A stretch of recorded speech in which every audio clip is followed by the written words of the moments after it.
Hi guys, welcome to another 2-minute devotion with Dad. We are in Mark chapter 8, and I've talked about this topic previously, but I can't remember the exact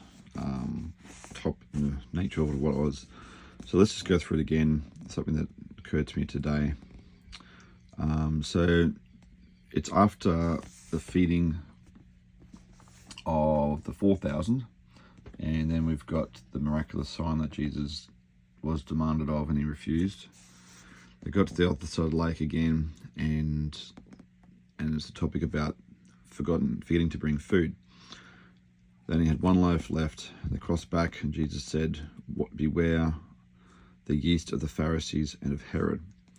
Now, I think last time I talked about yeast and its effects, and the fact that it's an enzyme, and so we get our word enzyme from, I think.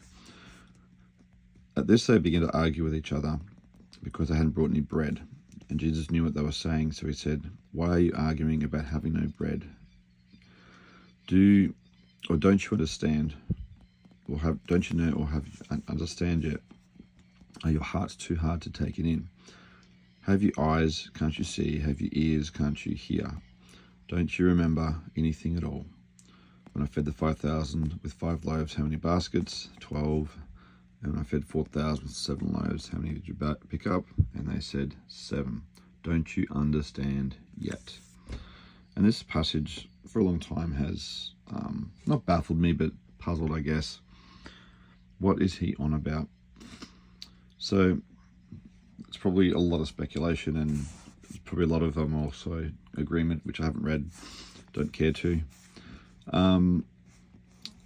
But the bottom line, I think, here, Jesus is saying that he is our portion. He wants us to make him his portion, because it all talks about the portion of food. They only had one loaf of bread. It was talking about having sufficient sustenance, physically, of course, but then in response to a physical lacking, Jesus says, "Beware of the yeast of the Pharisees."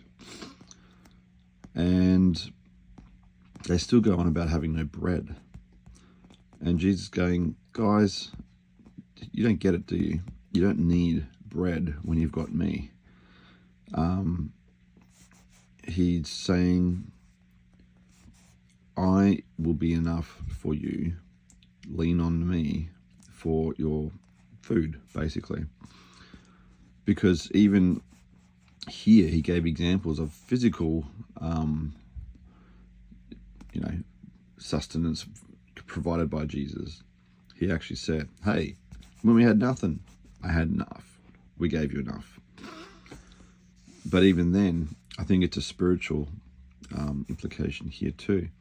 They needed to know that they still didn't understand that Jesus was actually the supplier of all of their needs, physical and spiritual. And I guess it's just a reminder for all of us, where are we getting our input from? Where are we getting our literal sustenance from? Yes, we need to eat, but the yeast, the teachings, is what Jesus opened up with.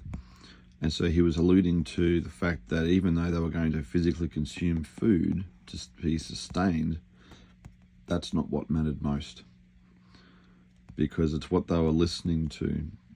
And whether or not this was a forewarning for later when he was gone, or if it was just, because Jesus was always up against the Pharisees, because literally the last thing he did was deal with the Pharisees and their demand for a miraculous sign.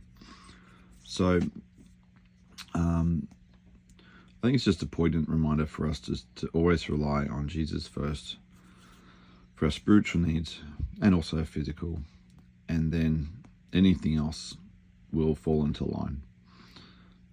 So once again, to a lot of people, it's probably pretty obvious, but sometimes I'm a bit dense, and it takes a bit of time for things to go in. And I just wanted to share that with you guys today. Nice, bit of a shorter one, Bless you guys. Have a great day, and I'll see you at the next one. Bye.